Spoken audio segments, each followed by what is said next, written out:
Merci Célestin pour la question. Effectivement, j'étais en dehors du diocèse pendant 3 semaines.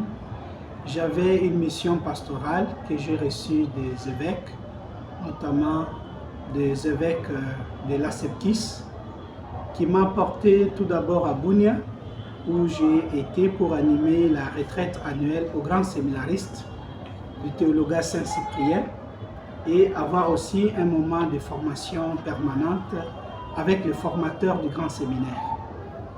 De là, je suis allé à Bukavu, à Muresa, pour visiter nos grands séminaristes de notre archidiocèse qui sont là-bas. Certains sont au philosophat, d'autres au théologat. Comme vous le savez, au mois d'octobre, nous avons perdu l'un de nos grands séminaristes qui était à Muresa, au grand séminaire Saint-Bagatuzinde, en la personne d'Émile Fungi.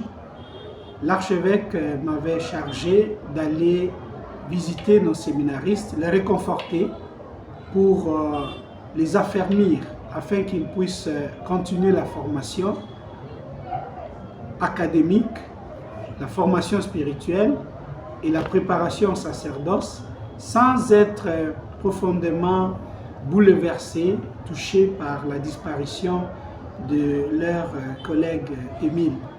Pour cela, je me suis rendu à Muresa, j'ai rencontré nos séminaristes, nous avons prié ensemble, nous avons eu des échanges ensemble, je les ai affermis pour qu'ils continuent la préparation au presbytérat selon les normes de l'Église.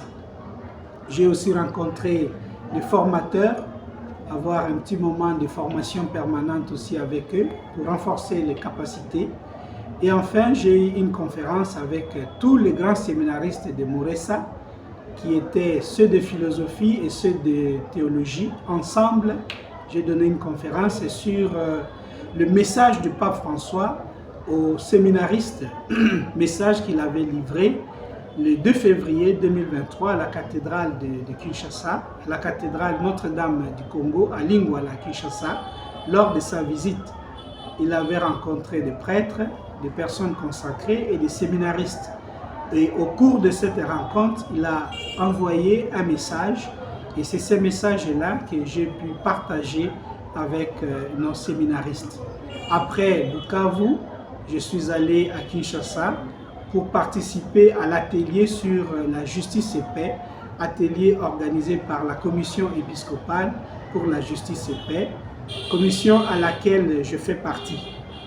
Nous avons travaillé toute la semaine jusqu'au vendredi dernier et c'est hier que j'ai dû regagner le diocèse, content, satisfait de la mission pastorale que j'ai accomplie au nom de Monseigneur l'archevêque et au nom des évêques de l'Asepkis.